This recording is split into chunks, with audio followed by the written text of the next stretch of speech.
Boa noite a todos, a paz de Jesus em nossos corações. É um tema muito interessante que complementa aquela nossa aula anterior. Vamos progredindo, avançando no conhecimento. Para falar de livre-arbítrio, nós escolhemos inicialmente a palavra arbítrio. Talvez a palavra que a gente conheça melhor seja árbitro. Olha lá o árbitro, o juiz de futebol, não é? E a gente depende da vontade dele, que ele acha que está certo ou não, não é? Então, arbítrio é a resolução que só depende da vontade. Mas nós costumamos falar livre-arbítrio. Por que será? Nós queremos nos referir àquela situação em que nós temos livre faculdade para determinar a nossa vontade. É uma liberdade de pensar, ajuizar e, consequentemente, da gente escolher como é que vai agir. Isso seria livre-arbítrio. Nós temos liberdade de determinação da nossa vontade. Nós vamos ver daqui a pouco que há certos limites. Mas, em princípio, livre-arbítrio seria isso. E determinismo é o contrário. Seria quando acontecem certos fatos que nós não podemos ajuizar, escolher, nem usar a nossa vontade. Eles estão acima da nossa vontade, não dependem da nossa vontade. Não depende daquilo que nós pensamos, que nós consideramos o melhor, o necessário, não. Eles são fatos determinantes. E nós temos então que reconhecê-los e aceitá-los e diante deles ver o que vamos poder fazer. Será que os espíritos têm livre arbítrio? Nós, por exemplo, somos espíritos encarnados. Nós temos livre arbítrio sempre, em tudo? Bom, em princípio, nós precisamos ter livre-arbítrio. Se nós não tivéssemos livre-arbítrio, nós não teríamos responsabilidade por aquilo que nós fizéssemos, nem merecimento. Não teríamos responsabilidade pelo mal e não teríamos merecimento pelo bem. Por quê? Ora, nós estaríamos determinados, não teríamos liberdade de ação, de vontade. Então, qual o nosso merecimento? Ou qual a nossa culpa? Então, por isso, é preciso entender que nós, seres espirituais, temos, sim, livre-arbítrio. Por isso, nós somos responsáveis. E por isso, nós temos merecimento quando fazemos as coisas acertadamente. Agora, o problema é, será que esse livre-arbítrio é pleno, é completo, é em tudo, para tudo? Não, aí já não. Aí nós vamos ver que não é assim o nosso livre-arbítrio, né? E nós vamos começar a compreender por que ele não é pleno. Vamos pensar em nós, seres espirituais. Fomos criados simples e ignorantes, estão lembrados? Naquele nosso princípio, lá no princípio da nossa evolução, nós éramos princípio inteligente, mas não estávamos desenvolvidos, não é? Então, como é que nós podíamos escolher? Ou saber o que era bom? Nós não tínhamos condições para isso. O exercício acertado da vontade requer conhecimento e experiência. E o espírito ainda não tinha. Naquela fase não tinha. É como a criança. Nós deixamos a criança escolher tudo? Não pode. A criança não sabe, não entende, não pode avaliar acertadamente, não é? Então, naquele princípio nosso, da nossa evolução, se nós não tínhamos liberdade, livre-arbítrio, o que é que nos guiava? Como é que nós tínhamos assim uma direção? Sabem o que era? O instinto. Porque Deus, através dos espíritos mais elevados, supre a inexperiência daquele que está começando. assim como os pais cuidam das crianças, fazendo por elas o que elas ainda não sabem escolher. Então, o Deus, através desses seus ministros, os bons espíritos, alguns chamam de anjos, eles então suprem a nossa inexperiência. Nós somos amados por Deus, não é? Que tudo providenciou para que nós tenhamos possibilidades de crescer espiritualmente cada vez mais. Daqui a pouco nós vamos ver acho que eu vou mostrar já. Vamos mostrar, depois a gente mostra de novo. Nós temos aí um desenho. Esse desenho está escrito ali embaixo, determinismo. E vocês percebem que há um triângulo que está dentro de um quadrado. Essa parte do triângulo é toda determinismo. Aqui embaixo é total o determinismo. Olha aí, nós estávamos no começo da nossa evolução aqui embaixo. E nós sofríamos determinismo totalmente. Estávamos guiados pelo instinto. O instinto é que permitia que a gente defendesse a própria vida, a própria existência, e que também encontrássemos o acasalamento para a reprodução da espécie, perpetuação da espécie. Era o instinto.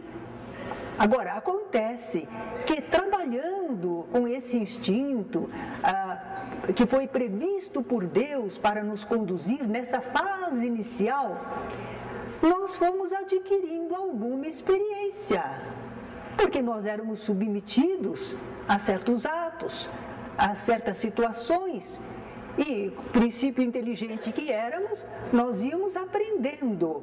Então, reparem que na lateral começa a aparecer um espaço, e do outro lado também está começando o livre-arbítrio para nós. É um desenho sintético só para a gente poder entender.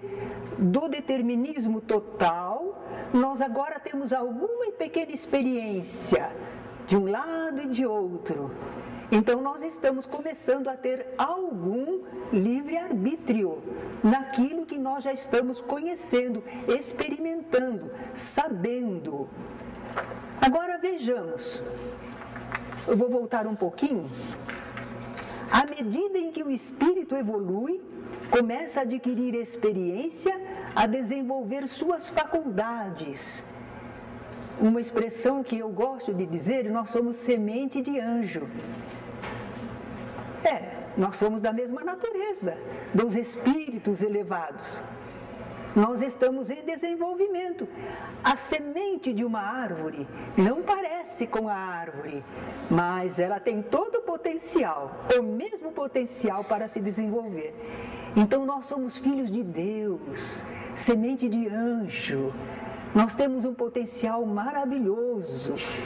E com as experiências do mundo corpóreo, nós estamos nos desenvolvendo. E passamos a ter já alguma liberdade de escolha naquilo que já conhecemos, que já experimentamos, em tudo não. Esse livre-arbítrio irá crescendo cada vez mais. E vai chegar aonde? Agora ela vai mostrar o desenho de novo. Porque está crescendo. O lado, a lateral, que é de livre-arbítrio, está crescendo, e está diminuindo o determinismo. E lá em cima vai ficar livre-arbítrio totalmente. Começamos com determinismo totalmente e vamos chegar a livre-arbítrio totalmente. Será que é possível? O espírito vai evoluindo, vai desenvolvendo o seu potencial e a compreensão das leis divinas. O que, por quê, para quê, quanto, como, com quem. Nós vamos nos desenvolvendo. Então, quando o espírito se aperfeiçoa, ele entende o plano divino. Ele chega a compreender as leis de Deus, o porquê e para quê. E, naturalmente, tudo que Deus faz é bom e é bem feito. E o espírito inteligente que evoluiu, quando ele compreende o plano divino, ele adere ao plano divino. Ele concorda. Ele não tem outra coisa melhor para propor, não. A sabedoria divina já propôs o melhor, o mais eficiente, o mais bondoso. Tudo na obra divina é assim. Então, o Espírito, criado por Deus, Filho de Deus, desenvolveu a sua compreensão, compreendeu o plano divino, ficou extasiado, contente, ficou cheio de admiração pela bondade e grandeza do Criador e concordou e aderiu. Então, agora nós vamos ter aí o exemplo de Jesus. Certa vez, Jesus disse: ninguém tira a minha vida. Eu de mim mesmo a dou. Tenho o poder para dá-la e tenho o poder para tornar a tomá-la. Esse mandamento eu recebi do meu Pai. O que Jesus está dizendo? Jesus está dizendo que se ele achar conveniente, ele doa a vida dele. E se for necessário e bom, ele encarna de novo. Ele toma a vida de novo. Ninguém tira a vida de Jesus. O pessoal pensa que ele foi atraiçoado, que tiraram a vida dele, que ele foi uma vítima. Não, ele tinha um planejamento. Ele ia se deixar sacrificar porque ele precisava dar a última lição. Qual é essa última lição? De que nós vencemos a morte, nós não morremos, nós retornamos. Quando ele ressurgiu, reapareceu espiritualmente, os seus discípulos perderam todo o medo daqueles que podiam matar o corpo, mas não podiam matar a alma, como Jesus, aliás, já tinha ensinado. Mas é admirável que a gente percebe que quando Jesus falou isso, é porque ele já tinha atingido aquele total livre-arbítrio. Ele estava integrado na vontade divina. Eu e o Pai somos um. Ele só fazia o que Deus queria. Eu não busco a minha vontade, mas a vontade do meu Pai. Era uma plena integração de Jesus na vontade divina. Então, nesse campo, quando o Espírito atinge esse desenvolvimento, ele tem liberdade total. Numa comparação imperfeita, quando nós temos a criancinha, não damos liberdade nenhuma, segura para cá, segura para lá. Quando já tem 3 aninhos, a gente dá um pouco de liberdade, precisa exercitar. Quando está um pouco mais crescidinho, deixa ir à rua, brincar com companheirinhos. Quando está adolescente, já tem a sua turminha. E quando chega a partir de 18, 19 anos, ninguém segura, não é? Ele precisa da liberdade de ser adulto. Então nós vemos o espírito de início totalmente dominado, mas num domínio de amor, num domínio que lhe proporciona o que é melhor para ele, o que ele precisa para o seu crescimento espiritual. E depois, com as experiências, ele vai crescendo no conhecimento, adquirindo mais capacidade, mais liberdade de vontade, até que ele chega a um pleno desenvolvimento. Só que aí, pela compreensão, pela inteligência desenvolvida, ele adere voluntariamente ao plano divino. Uma vez um rapaz me perguntou: espera aí, então Deus manda e eu tenho que obedecer? Eu falei: sem dúvida, sem dúvida. Você pode, se quiser, ser desobediente, mas você não vai encontrar as melhores respostas para você, para o seu bem, para o seu progresso. Então, nós acabamos entendendo que nós temos sim que atender à lei divina. Existe essa vontade superior, que é perfeita, que é bondosa, é um Pai, como ensinou Jesus. E nós então confiamos nesse Pai e trabalhamos de acordo com a vontade desse Pai, não é? Então agora nós vamos ver. Estamos já na escala humana. Nós não estamos lá naquele princípio, determinados totalmente. Não, nós estamos num desenvolvimento já razoável.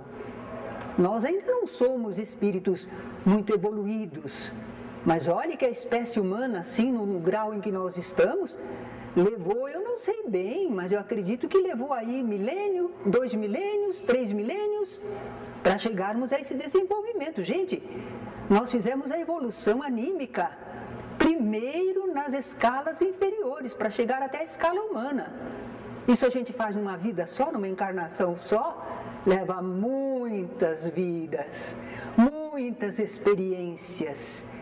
Primeiro nas escalas inferiores da vida e depois atingindo a escala humana.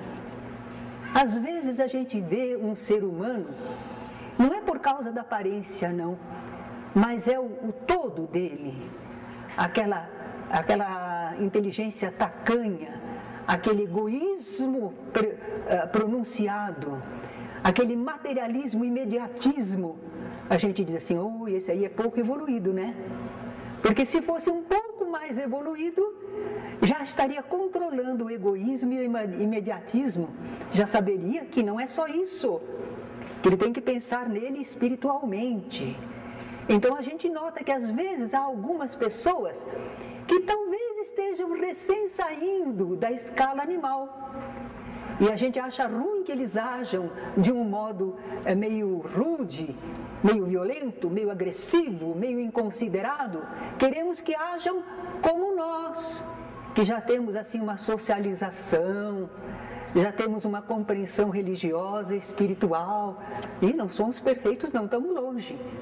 Mas em comparação com aquele que é ainda muito primitivo, nós vemos a diferença. Mas a grande maioria da população na Terra está no nosso grau. E não somos pouca coisa, não. Nós levamos muito tempo para chegar aqui, louvado seja Deus. Temos que valorizar esse estágio que nós atingimos. Não é a perfeição, estamos longe, mas também estamos longe do primitivo. Não é? Bem, agora nessa escala humana, nós ainda sofremos algum determinismo. Não é aquele total, guiado pelo instinto, que é isso? Nós ainda temos em nós um instinto, mas nós temos a inteligência que comanda, que permite ou não permite a ação instintiva, não é? Nós sofremos algum determinismo, condições impostas pela providência divina, visando a continuação obrigatória do nosso progresso. Tem de progredir. Não pode ficar parado. O espírito consegue estacionar algum tempo, mas não muito. Porque as experiências estão ocorrendo. Mesmo que a pessoa queira ficar parada, a vida ao redor dela não para, né?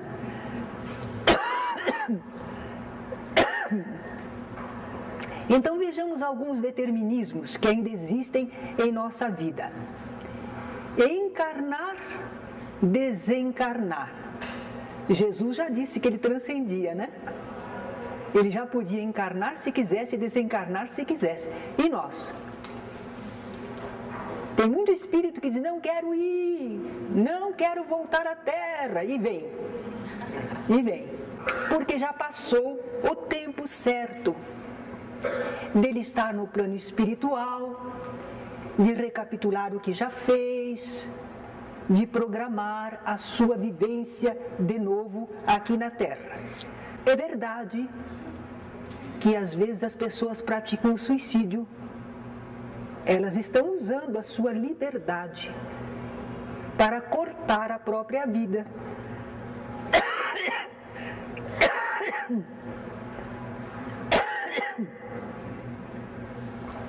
A encarnação. Mas sabem que os suicidas, quando se comunicam em nosso ambiente, nas reuniões mediúnicas, a grande maioria deles, a primeira coisa que dizem é: eu pensei que acabava tudo, e não acaba. Ele pensou que se matando, terminava tudo, morreu, acabou. Mas ele está vendo que não acabou. Então é a primeira consequência para ele. Segunda, Ele às vezes pensava que ele ia deixar alguém sofrendo, porque me fez sofrer, mas agora vai ficar com remorso, porque eu vou me matar. Acontece que a outra pessoa nem ligou, continuou sua vida. Segunda decepção para o suicida. Outra coisa que ele não esperava. Ele só pensava nele, na situação dele, mas a família sofreu muito com a morte dele. Não compreende. Todos ficaram tristes. Traumatizou pessoas da família. Ele não queria isso, mas ele está vendo o que causou. Às vezes ele ainda não conseguiu se desvencilhar do corpo, porque o corpo estava cheio de vitalidade. Não foi uma morte natural, foi provocada por ele. Então alguns espíritos continuam se sentindo presos ao corpo, e o corpo está em putrefação, está se desfazendo. E ele sente como se fosse nele, porque ele está ligado ainda ao corpo. É um sofrimento muito grande. Então, nós que fazemos o diálogo com os espíritos, podemos conhecer o que acontece com a criatura que se suicida. Não é fácil. Naturalmente que existem as atenuantes de quem estava fora de si, de quem isto ou aquilo. Deus é perfeitamente justo, tudo é levado em consideração. Mas sempre há consequências para o suicida. Através da Ivone, do Amaral Pereira, nós tivemos o livro Memórias de um Suicida. É um romance, mas que não é romance, é tirado da vida real de um grande escritor que se suicidou. Então a gente vê o que ele passou, em que ambientes ele esteve, como demorou para ele poder se recuperar. E nós vemos toda a situação do suicida. Não era o que ele esperava. É como a gente quando pega um fruto verde e põe na boca, trava. É desagradável. Não é como o fruto maduro.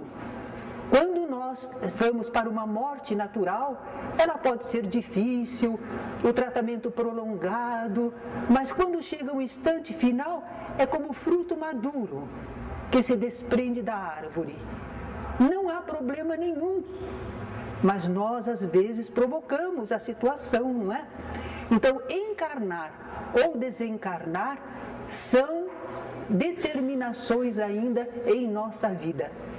Precisamos encarnar, precisamos desencarnar. Ninguém vai ficar para semente. Se a gente não desencarna, não finda um período, não se faz avaliação do certo e do errado, das consequências, onde eu preciso melhorar, o que eu tenho que voltar para corrigir. Então nós precisamos da desencarnação, é como balanço de fim de ano, para avaliar lucros e perdas. Habitar um determinado mundo. Por que será que a gente nasceu na Terra? Há tantos mundos habitados, pode ser que haja outros muito melhores, habitantes mais evoluídos, sociedades muito bem organizadas, cheias de fraternidade, solidariedade. Mas nós ainda não merecemos. Nós precisamos destas experiências. Aqui é o nosso ambiente. Então, fomos determinados, nós que escolhemos nascer na Terra, não nascemos porque precisávamos, é aqui o ambiente necessário, propício. Por que nós estamos enfrentando certo tipo de experiências? É tão difícil, é tão diferente a vida de um para outro, não é?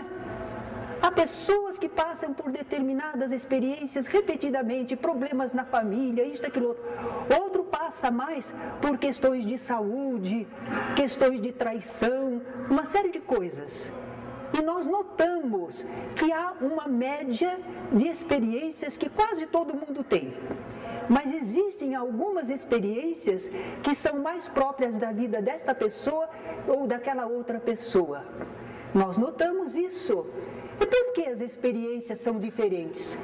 Porque nós somos diferentes. Nós estamos em diferentes estágios de evolução. Nós tivemos já encarnações anteriores, nós estabelecemos laços, causamos problemas ou tivemos merecimentos. Então, cada um de nós é um.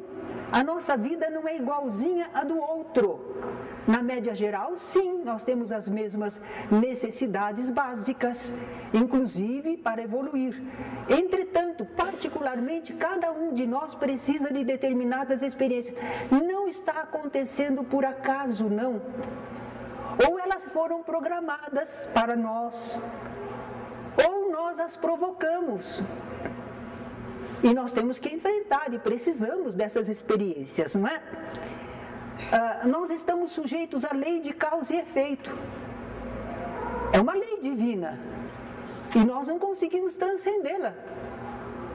Agiu, vem a resposta. Quem semeia ventos, colhe tempestades. Nós queremos semear alguma coisa de bom para colher alguma coisa de bom. Não há escapatória. Todos os nossos atos, todos os nossos pensamentos, lembram da aula anterior? Nada fica sem uma resposta. Então nós estamos sujeitos a essa lei. Ainda bem que estamos sujeitos a essa lei, não é? Senão a gente pensa que não teria controle no universo. Salve-se quem puder, não é? Mas não é assim. Para a justiça humana, muita coisa passa despercebida. Mas para a justiça divina, todo encaminhamento é perfeito na hora certa. Como é que nós podemos reconhecer o determinismo em nossas vidas? Como é que nós podemos reconhecer, além daquelas coisas gerais, situações e acontecimentos muito importantes que podem influir em nossa evolução e que nós não provocamos nesta vida, não. Nós não tivemos oportunidade de avaliação e de escolha. Quando a gente viu, já estava no meio da situação. Vamos pensar assim. A gente nasce em determinada família. Eu queria nascer na família do Rockefeller, mas nasci na família do pobrezinho. Uma determinação. É onde eu devo estar. Uma família que tem problemas de saúde na hereditariedade. Por que eu fui nascer naquela família? Eu tenho laços com aquela família. Ou necessidade daquela experiência. Então é lá que eu nasci. Eu fui determinada para lá. Não, eu não escolhi não. Quando eu vi já estava lá. Mas era o necessário. Era o que eu precisava. É onde eu vou ter oportunidade de progredir ou me reajustar. Então é por isso que a gente está colocado em situações contra as quais nós não podemos lutar assim, de frente, modificar. Nasce uma pessoa com paralisia. Nasce paralítica. Ela escolheu? Não, provavelmente não. Se bem que a gente vai ver a aula escolha de provas, não é? Mas normalmente não. A pessoa às vezes queria fazer o que queria e não ter consequências, mas a lei de causa e efeito pegou, olha aí. Agora você enfrenta. É castigo? Não, Deus é amor. Deus não quer ver ninguém sofrer. Então por que a pessoa está sofrendo? Porque ela gerou aquele sofrimento. E só enfrentando é que ela vai se disciplinar. Deus é educador. Não é carrasco. Ele está nos educando no pensamento, na capacidade de pensar, de sentir e de agir. E é colocando-nos nessas situações que ele faz que a gente desperte para compreender o que é bom ou o que não é, né? Agora, por pior que seja a situação, e às vezes a situação não é ruim, não. Às vezes nós fomos determinados para nascer numa família de boa organização, fraterna, e que não passa necessidades. E a gente está todo contentinho. Nasci numa família boa, não vou passar necessidades. Gente boa. Só que a gente não percebeu por que a gente veio para ali. É para ver como a gente se comporta. Tendo tudo, não faltando nada. Vamos ver se você lembra de Deus, da responsabilidade, da fraternidade, da solidariedade. Será? Ou será que você vai dizer, bom, não tenho nada com isso? Olha, se você veio em tal situação, Deus é que sabe. Eu acho que eu mereço, porque olha como Deus me colocou bem. E a pessoa, então, no seu egoísmo, na sua ignorância, não entende que a lição era para seja útil, sirva, cresça intelectualmente, estude. A pessoa não entendeu a oportunidade que estava tendo.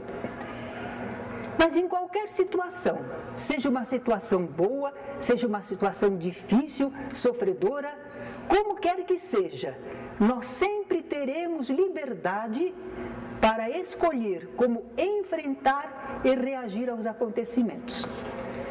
Eu não posso evitar o determinismo na minha vida, nas coisas que eu preciso, de acordo com a sabedoria de Deus, ou de acordo com aquilo que eu já fiz e tenho que enfrentar. Não posso, mas eu posso escolher como é que eu vou reagir à situação em que me encontro. Será que eu vou ficar revoltado? Ou eu vou ficar paciente, compreensivo e usar as possibilidades minhas onde não estão afetadas? Eu gosto sempre de citar Jerônimo Mendonça. Era um jovem de Ituiutaba, até 19 anos, 20 mais ou menos, saudável. De repente se manifesta nele uma doença que vai sendo progressiva e vai limitando os seus movimentos e acabou por deixá-lo numa maca, cego, podendo falar, mas sofrendo terrivelmente do coração, precisava exordio, a pressão dele baixava a zero quase, e este rapaz, Jerônimo Mendonça, não obstante a doença se manifestar, ir progredindo, felizmente ele conhecia doutrina espírita, não é? Deram essa ajudinha para ele, e ele começou a enfrentar as dificuldades e o crescer das dificuldades, mas ele não ficou rabugento, nem revoltado, nem desanimado. Ele era uma criatura de ânimo bom, alegre, afável, e ele conseguiu fazer uma creche para crianças lá em Ituiutaba, e ele ditava livros, porque eram gravados em disco e mensagens lindas. Ele esteve aqui 2 vezes aqui em nossa casa, ele vinha na maca. E eles punham ele lá no palco, arrumavam tudo, porque ele tinha vários problemas de saúde, não é? E aí ele fazia a palestra falando do Evangelho de Jesus, sempre com aquele bom ânimo, a esperança e a bondade. Então nós vemos, ele foi chamado de gigante deitado, porque embora ele estivesse na maca, ele era um gigante na alma. Ele realizou coisas admiráveis e ele tinha muito bom humor. Ele mesmo contava que lá na cidade dele, ele gostava de ir ao cinema.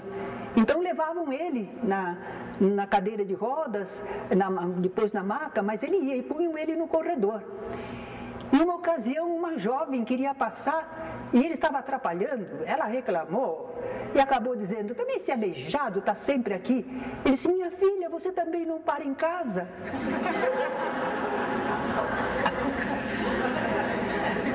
Ele tinha um humor admirável. E o Divaldo Franco é um grande orador espírita, muito aplaudido, e quando ele vem à nossa região, é público de milhares de pessoas. Então ele dizia assim: o Divaldo é muito aplaudido, mas eu saio carregado. Ele brincava com tudo, declamava poesias. A gente via o quê? O espírito triunfando sobre as limitações. Ele precisava ficar o tempo inteiro preocupado com as suas limitações, só falando das suas limitações e paradinho lá: ai, quem eu sou, coitadinho de mim, não posso fazer nada, Deus me castigou. Ele não pensava assim. Ele via o que ele podia fazer com as áreas que não estavam afetadas pelas limitações, e realizou uma vida admirável. Então é isso que nós dizemos: olha, sempre teremos liberdade para escolher como enfrentar e reagir aos acontecimentos. Não há determinismo, não há fatalidade nos atos da vida moral. Na vida física nós temos limitações, não é? Alguém pode nos constranger, nos obrigar, mas moralmente não. Galileu Galilei, obrigado a dizer que era o sol que se movia ao redor da terra, ele murmurou baixinho, e no entanto se move.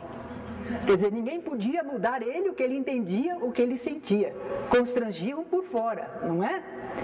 Então nós estamos chegando à conclusão de livre-arbítrio e progresso. É um ponto interessante que precisamos abordar também. O progresso começa pelo desenvolvimento intelectual. Olha como a nossa humanidade tem grande desenvolvimento intelectual, não é? Mas a gente diz, mas moralmente não vai muito bem, não. Então, calma. Primeiro é o desenvolvimento do intelecto. Em seguida, é que esse desenvolvimento intelectual engendra, produz, gera o progresso moral. Uma vez que o espírito pode realizar muitas coisas e entendê-las, ele acaba percebendo quando é bom, quando não é. Pelos efeitos, nós compreendemos o bem ou o mal. E uma definição que eu acho que acredito que já comentei com vocês, que é ótima para a gente entender essa história de bem ou mal. O bem é bom para todos, o mal não é bom para ninguém. A pessoa faz alguma coisa pensando que está lucrando, mas está se prejudicando. O mal não é bom nem para ela. E o bem é bom para todos. Quando nós vamos progredindo assim, aumenta o nosso livre-arbítrio e aumenta também a nossa responsabilidade. Tem gente que não quer progredir. Se eu progredir, eu fico responsável. Não quero, deixa eu como estou. Mas não pode, fica limitado, não compreende, age errado, não é? Então nós vemos que o progresso moral decorre do progresso intelectual. Então a nossa humanidade está progredindo intelectualmente bastante e vai chegar a progredir moralmente, é decorrência. Às vezes não segue de imediato esse progresso, demora em estabelecer ligação causa e efeito, o ser demora. E eu gosto de citar aquele exemplo, acho que eu já falei, o médico que conhece o aparelho respiratório, sabe o que o fumo faz no aparelho respiratório e ele fuma. Porque ele tem um conhecimento intelectual, mas às vezes ele não tem a vivência. Ele ainda não chegou nesse ponto. Só quando ele tiver a experiência pessoal. Bom, eu acho que a gente devia aprender com aquele ditado popular. Quando a gente vê as barbas do vizinho arder, a gente põe as nossas de molho. Nós somos inteligentes, nós estamos vendo o que causa no nosso semelhante. Como é que a gente vai se expor ao mesmo problema? O progresso, enfim, é uma determinação divina. Allan Kardec compara assim o progresso, essa vontade divina, como a marcha da água. Ela vem vindo de uma fonte. E a água, então, ela vai rompendo as barreiras. Às vezes ela encontra uma limitação, mas ela vai se acumulando, e aí ela passa por cima. Ou empurra os impedimentos, e ela vai em frente. Porque lá da fonte vem sempre mais água. Não passa, não para. Vem sempre. Então o progresso determinado por Deus, que é essa lei, é assim conosco. Ela vai nos levando, não adianta lutar contra o progresso. Nós temos que entender e seguirmos a marcha do progresso, não é? Porque se nós não seguimos, nós nos tornamos como que obstáculos que serão removidos de uma maneira ou de outra, não é? Então o espírito evolui, sem nunca retroceder. É ordem divina, para frente, para o alto. É ordem divina, todos nós. Agora, nem todos os espíritos prosseguem na mesma marcha. Uns demoram, uns vão bem cooperativos, não é? Mas todos vamos para a meta final. Qual é a nossa meta final? Para onde que nós vamos? Perfeição. Nós somos espíritos ainda imperfeitos, com um potencial maravilhoso, e nós vamos desenvolvendo esse potencial. Nós vamos desenvolver até chegar à plenitude do desenvolvimento. É isso que a gente chama de perfeição. E daí, atingi a perfeição. E agora? O que é que eu faço com a perfeição?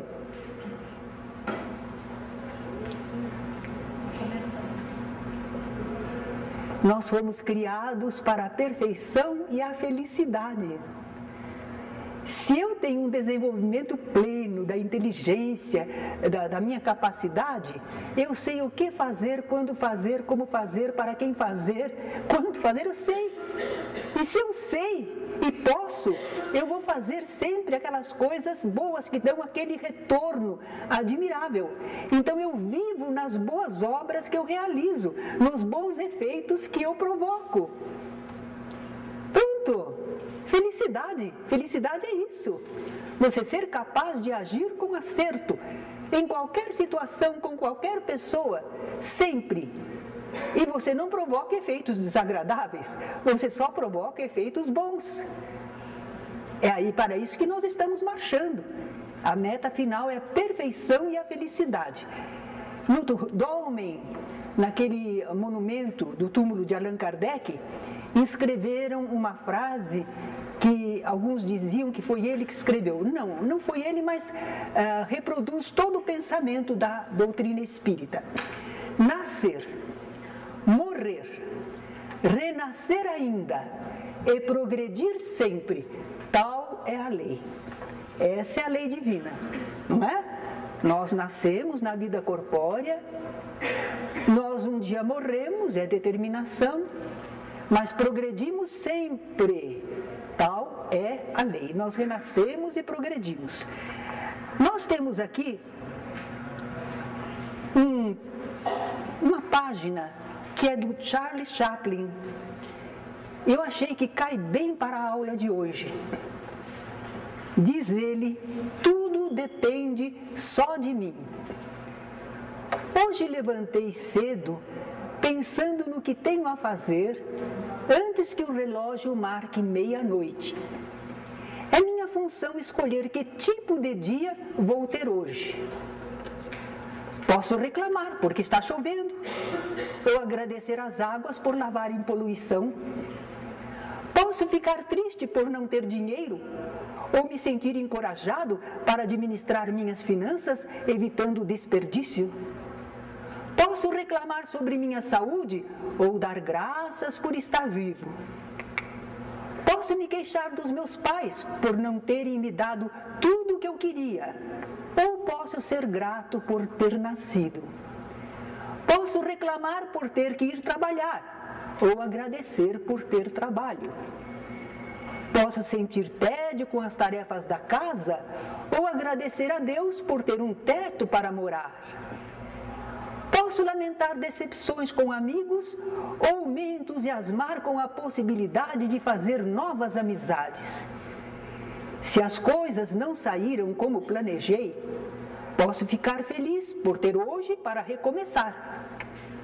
O dia está na minha frente, esperando para ser o que eu quiser. E aqui estou eu, o escultor que pode dar forma.